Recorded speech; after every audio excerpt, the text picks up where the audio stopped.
Hello and welcome to this Shopfloor tutorial video covering welder continuity. To begin, we are going to create a welder.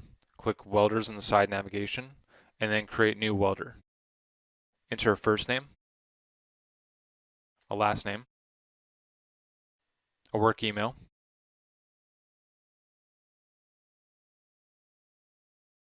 a stamp number, and a clock number.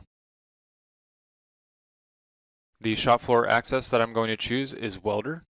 This will allow the user to only view WPS. Enter a username in the email format.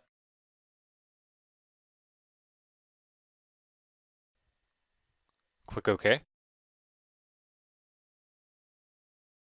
You will notice how fast Shopfloor created the welder. This is all real time, and you will find that Shopfloor is the fastest cloud-based welding software currently on the market.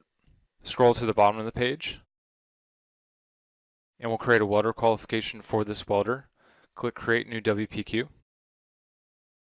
Enter a name for the WPQ, a revision number, and then click OK.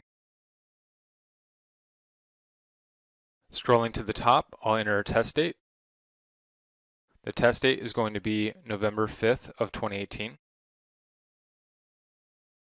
To auto-populate this WPQ with information found on a previously created WPS, click the magnifying glass next to Procedure WPS followed.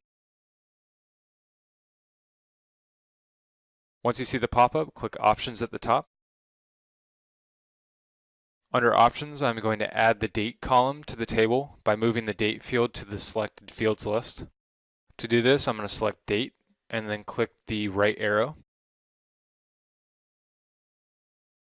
Under Records, click Apply.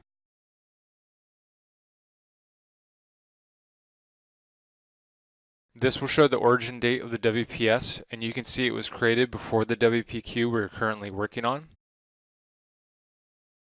The created by date is when the WPS was input into Shopfloor.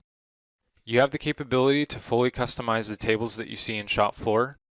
Adding a column to a table like we just did is temporary. If you want to learn more about the ability to have Shopfloor remember the pop-up table layouts that you have modified, please see my video covering defaults, options, and preferences. I'm going to select the WPS. I will click Yes, I want to populate the WPQ data from the WPS. Click the process that you want from the welding procedure specification, and then click OK. Scrolling to the top, I'm going to click Refresh Deficiencies. This will allow Shopfloor to run the necessary Section 9 code checks, and you'll see that I have one deficiency. I need to add 2 bend tests. I'm going to scroll to the bottom. I'll add those 2.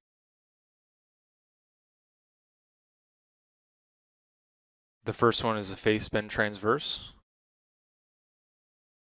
The second one will be a root bend transverse. I'll scroll back to the top and click Refresh Deficiencies.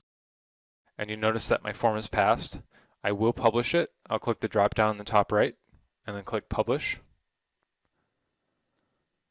From here, I'll go to Reports in the side navigation, Welder Reports, and then Qualification Summary. You notice that this welder's qualification will expire on 5/5 of 2019. To update the qualification, I'm going to click Welders, and then Weld Log Create Entries. I'll add the welder that we just used, the WPS number. The process is SMAW. The method is manual. The date completed will be today's date. The status is passed. This was for qualification maintenance, and the work type is new fabrication. In the top left, I'll click Submit Data. I will then reopen the qualification summary, and you'll see that the expiration date has been updated. Thanks for watching. For more information, please check out my other videos in the series.